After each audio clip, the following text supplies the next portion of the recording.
Hey guys, and welcome to Petrol Ped. Now, for the last couple of months, I've been in a very fortunate position to be running a Lotus Emira as my Hendy Group long-termer. A stunning car to look at, but is it a car that you could use every day? Well, in this video, I'm going to put that to the test because over the last couple of months, I've done lots of things with this car that aren't just going around a racetrack really, really fast or driving it down a road quickly. And what I've found out has been fascinating.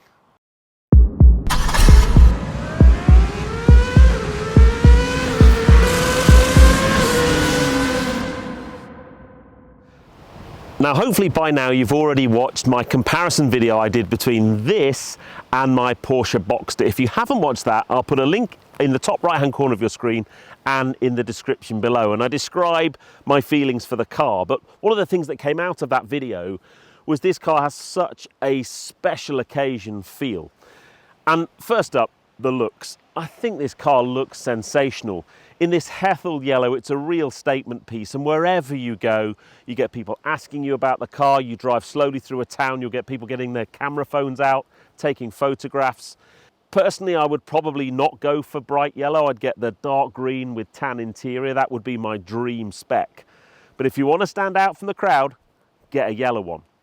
But this special feel, this save it for a Sunday, I wonder what that would be like if you just used it on a normal drive. So a couple of weeks ago, I had to go to a press drive all the way in Bath. I looked at the map and I thought, oh, there's a nice road there and a nice road back. Let's take the Lotus and make the drive there and the drive back really, really special. Let's see how I got on. So I've just been to the first press drives of the new Renault Scenic Electric. Great car, but it doesn't sound like this. Nah, definitely doesn't sound like that. But hopefully I've got a lovely journey home. And for me,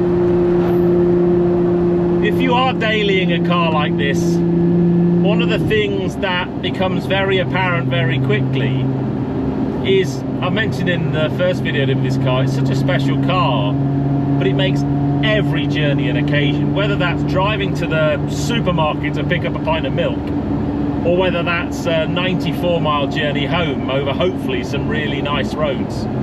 This car just turns all of those drives into something truly, truly memorable. And whilst I wouldn't necessarily want to daily this car, I wouldn't want to dull that level of specialness.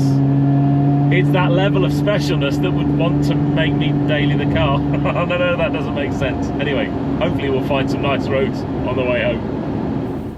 Safe to say, driving home in this made my day.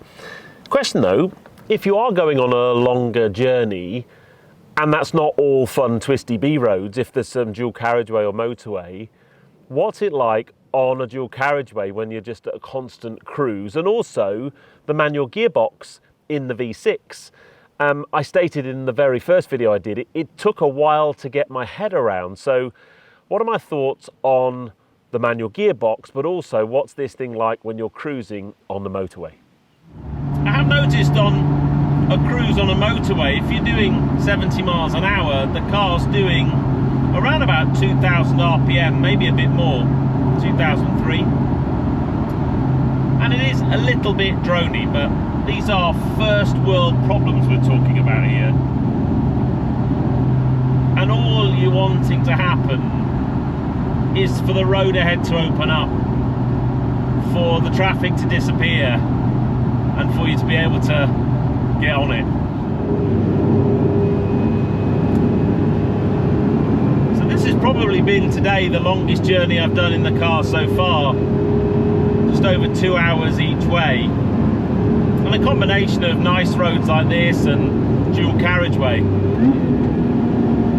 But finally I've got a bit of open road and the traffic gods have been kind to me and there's no cars in front, so I can really get to enjoy the car.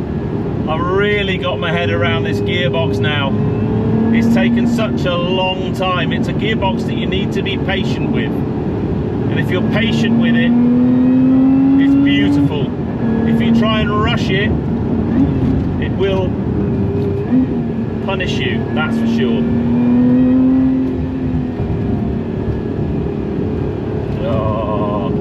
Oh, see, look. That is the problem with this car in this country on these roads, is you think you've got a bit of nice road in front of you and you catch up with traffic. What I'm also trying to do in this video is show you every sexy angle of this car, of which there are many. Now, whenever I get a car, there's a piece of road very close to where I live, and I've named it the Petrol Ped hill climb. It's my benchmark bit of tarmac. It's kind of the closest I'm going to get to an alpine switchback. And coming back from that press trip, I had a really nice clear run up the Petrol Ped hill climb, and I thought you'd like to see it.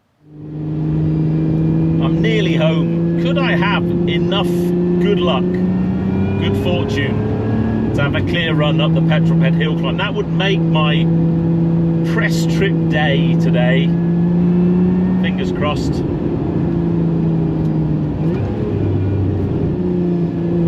Not actually driven this car up here in vigour. The front of these things is just so sharp.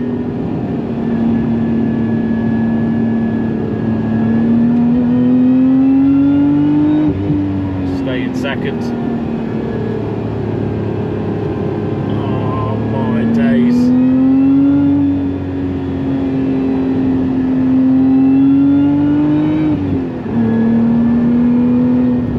Oh my days. This thing is so sharp on the front end. I drive it all the time in track mode because it just, for me, track mode, it backs the traction control off, but this car has so much grip. I'm sure if you really wanted to invoke some tail action, you probably could. But I haven't felt that at all. And as long as you're on the power at the right time and you're sensible and the road's dry like this, track mode every day for me, because it sounds so much better. It goes through normal, sport and track, and as you go through those, the engine and exhaust note just gets better and better. Now, I think it's safe to say this car has supercar looks. Whether you classify it as a supercar or not, that depends on how you would categorise supercar. I would call it a very good looking sports car. But could it hold its own in front of lots of supercars? So I got wind of the fact a few weeks ago that there was a Ferrari Owners Club do going on at Goodwood. So I took the Lotus up to see how I'd get on, and fortunately, it didn't quite turn out how I expected. So the question is, could you turn up to a Ferrari Owners Club do in a Lotus Emira and not look out of place? Well, thought we'd try. I'm actually coming up to the motor circuit for a couple of meetings, and it just so happens that there is a Ferrari Owners Club meeting on. So I thought we'd just give it a go. Sadly, I can't take this car around the track, but I have driven one of these around the motor circuit before. I'll put a link up above if you haven't seen that video, but it does sound good through the exhaust appreciation tunnel. So yeah, I don't know. Oh, that beautiful Morgan. Very cool. So we'll see what we've got on up here.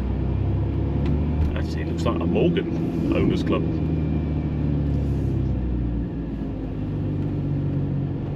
Look at that. Beautiful. Maybe it is a Morgan Owners Club.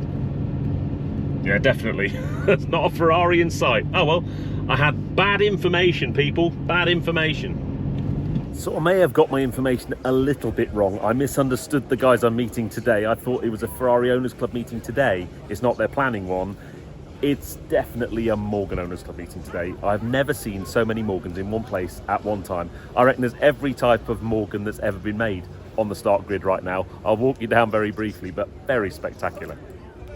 These little cars have so much character and so much class. They're beautiful things, absolutely beautiful things. They were a firm favourite of my dad. He loved Morgans, and I've been lucky enough to drive the new +4 and the new +6, brilliant cars. There's a Super 3 over there. I haven't driven one of those yet, but would love to. But yeah, absolutely fantastic sight. All of these cars lined up for the lunchtime photo shoot here at the Goodwood Motor Circuit. Very, very cool. Yeah, more Morgan than Ferrari. Now, next thing, stowage space. I did have a bit of a moan about the stowage space of this car.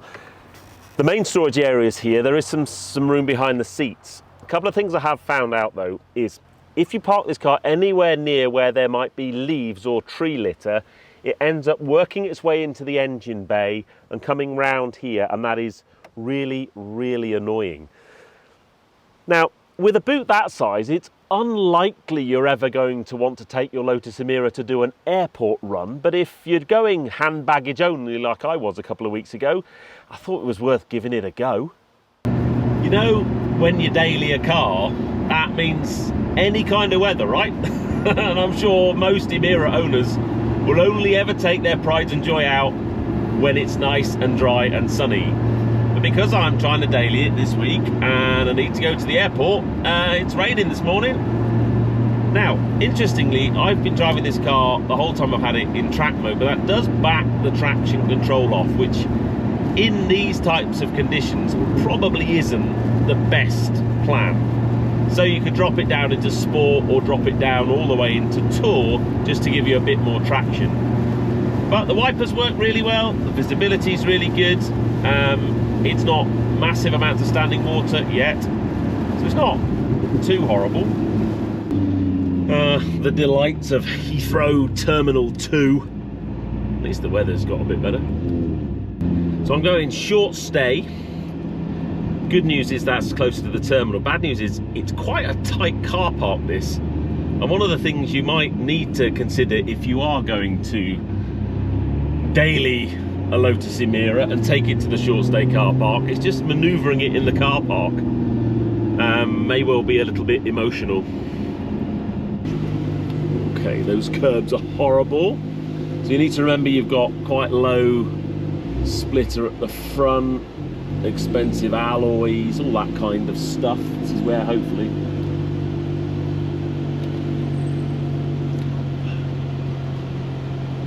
also the machine's quite high.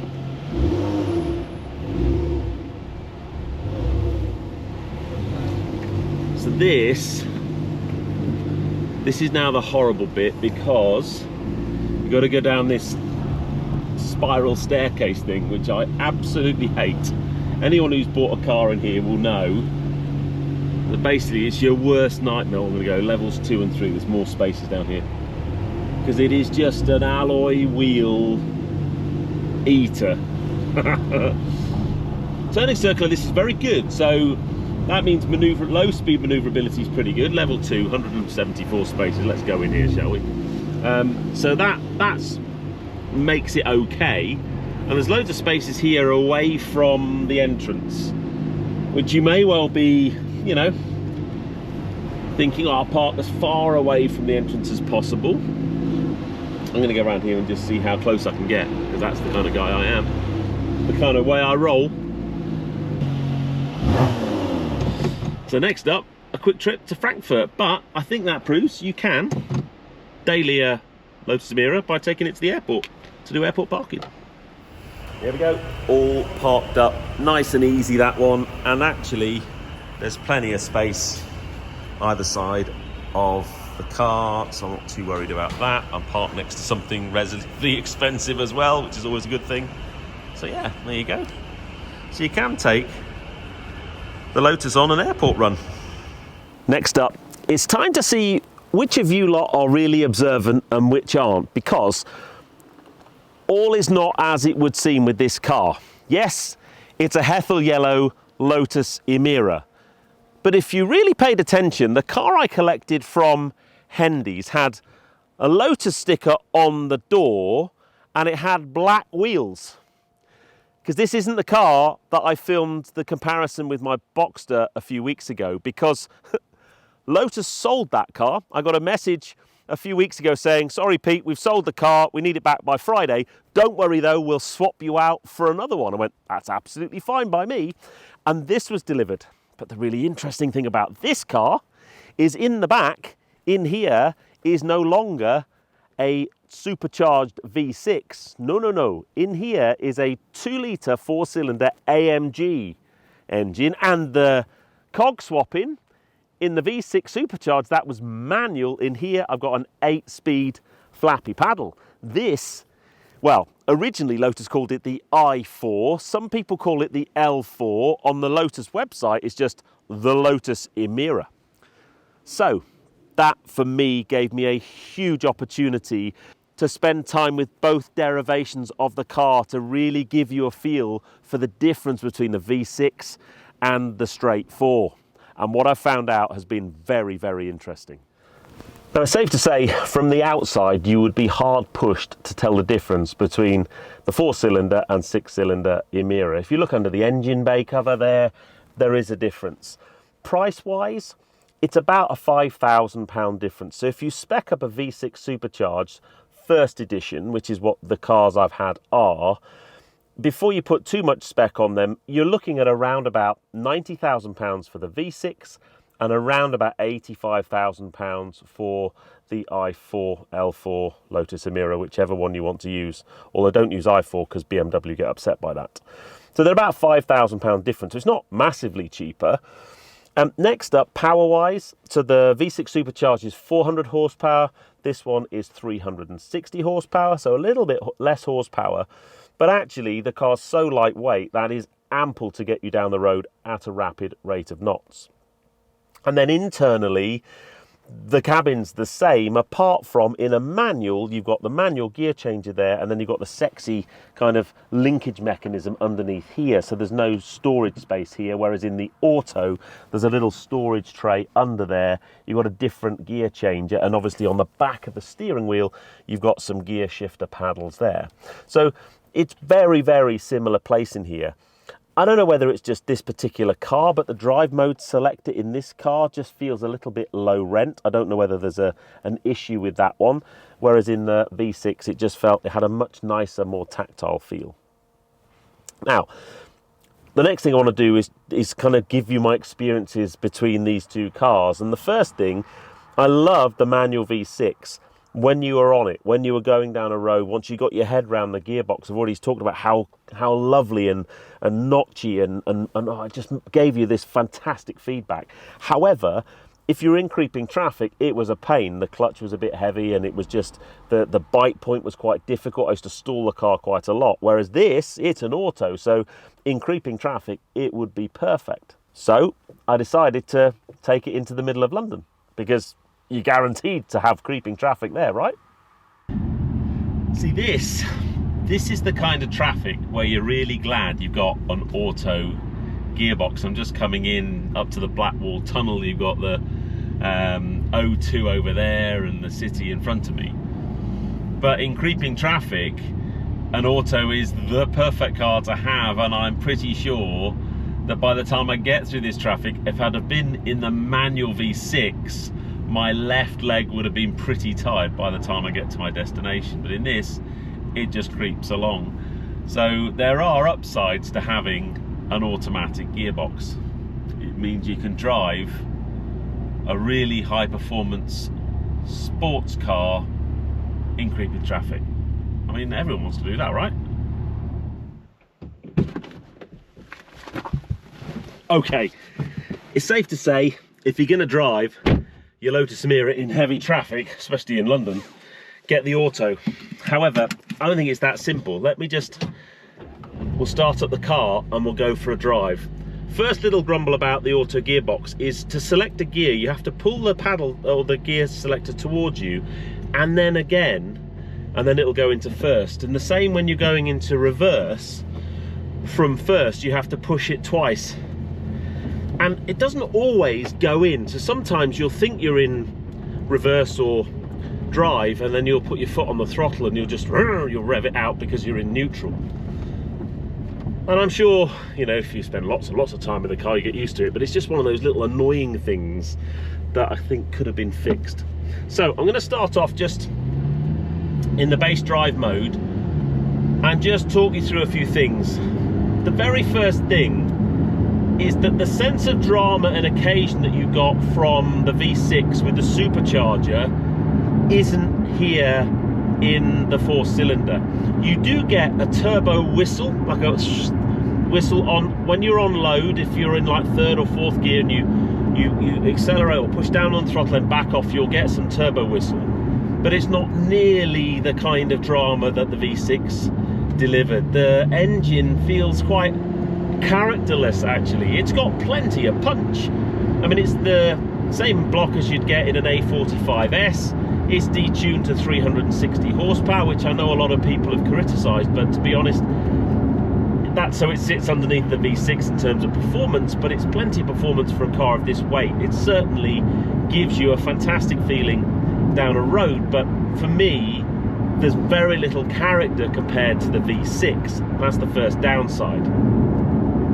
To balance that with an upside, however, because I've now got an 8-speed auto, when I'm cruising, we talked about the fact that the V6 with a manual at 70 miles an hour on a motorway, you're probably doing between 2,500 RPM. In this car, you're doing 1,000 RPM less.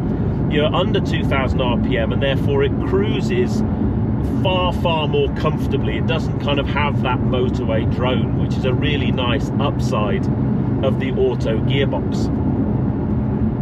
If we go into the drive modes, the drive mode selector, you've got Tour, Sport and Track.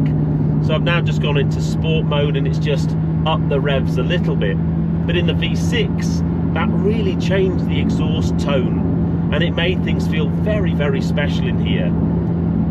And in the 4-cylinder, not so much. But the big thing I need to talk about is this gearbox. Let's go and find some twisty roads to do that.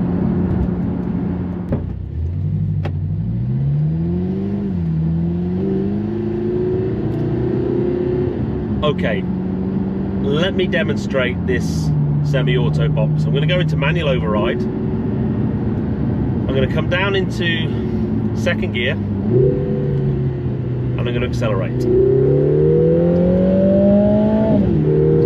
Now on the way up, it's not so bad. Now hopefully you've got a view of the downshift paddle. My problem with it is, what's this on the way down? Ready? Pull.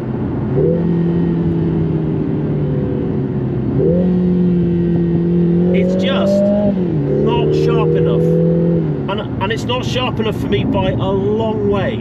I'm very lucky I get to drive lots of different cars and experience lots of different types of gearboxes. I own a Porsche with a PDK, and when you pull a paddle on the PDK, the gear change happens pretty much instantly. If you jumped into something like an Alpine A110, the gear change happens pretty instantly. And bizarrely, if you jumped into a Mercedes A45 AMG, the gear change happens pretty much instantly. In this, though, it doesn't. There's a mega lag between pulling a paddle and getting the gear. Here we go.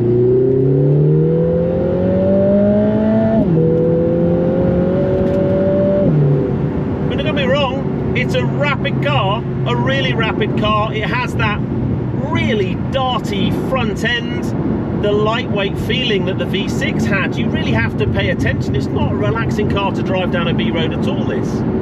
But the gearbox lag just ruins it for me. And I've had it explained, by all accounts, there's an ECU for the gearbox and there's an ECU for the engine, and they need to talk to each other, and that takes a little bit of time.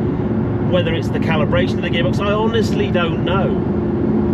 But for me, the tardiness of the gearbox in this car totally ruins the car, and it would put me off buying one. And when you experience a great snappy twin clutch in something like a Porsche, there we go, and pull,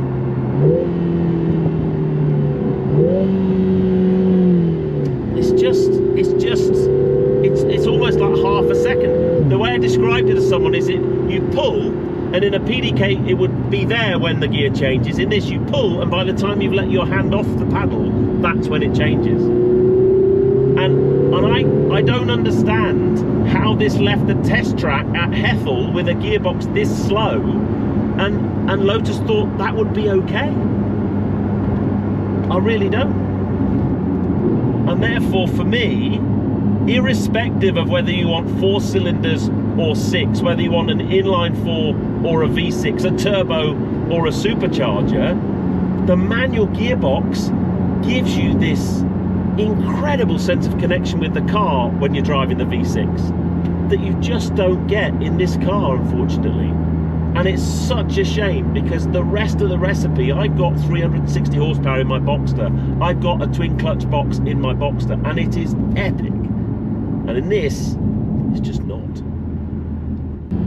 I've turned round and I'm heading back up my favourite bit of hill. So, final impressions of the Lotus Emira, having spent a couple of months with both derivatives of it. Let's talk V6 first. That car for me is a special bit of kit. I think £90,000 asking price is punchy and probably a bit more than it needs to be, but there are some great used bargains out there. But it's just such a special occasion car. Everything about it you get in it, the way it sounds, the gearbox, the driving feedback, the performance, is just a next level car. The looks, I absolutely love that car.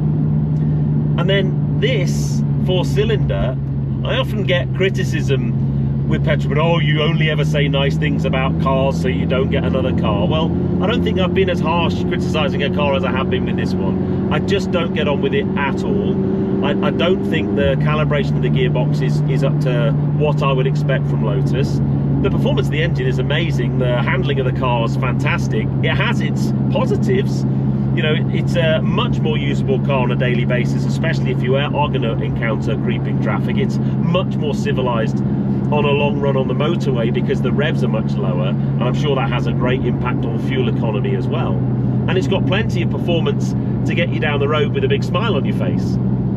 But the gearbox just isn't, for me, good enough. So which would I buy, V6 or 4-cylinder? Well, without a heartbeat of hesitation, I'd get the V6 supercharged manual every day. I think that is a truly special sports car. Really, really special sports cars. One of the nicest all-round packages, one of the best driver engagement cars I've driven. I don't think it's got the luggage capacity that I would really need, and I've had a few Emira owners reach out and say, you know, that there's plenty of room in these if you pack carefully. I haven't had any issues to do with reliability, and I know some people would have concerns around the old lots of trouble, usually serious, and all of the things that would normally put people off of a Lotus. But the car itself, the V6 Supercharged, is an excellent, excellent car. The 4-cylinder, I think the school report would say could do better. Engine, brilliant. Not enough noise and enough engagement for my ear holes for me in this car. And the gearbox just needs some work on its calibration. It needs to be sharper on the way up and on the way down. But yeah, anyway, I'd love to know, which would you have? Would you have the 4-cylinder or the 6-cylinder? Would you have the manual or the flappy paddle? What are your thoughts of Lotus Emira in general? Massive thank you to Hendy for letting me play with this car for such a long time. Having the long-termers through Hendy gives me a unique opportunity to really live with these cars. You could get a feeling for each of these cars on a quick test drive, but only when you live with them do you see all their pluses and negatives, all their qualities that you love and the foibles that you don't. Anyway, if you enjoyed that, please give me a thumbs up. Comments below are always welcome, and if you haven't done already, please subscribe to Petrol Ped for plenty more content to come, and I'll see you on the next film. You take care, guys. Drive safe.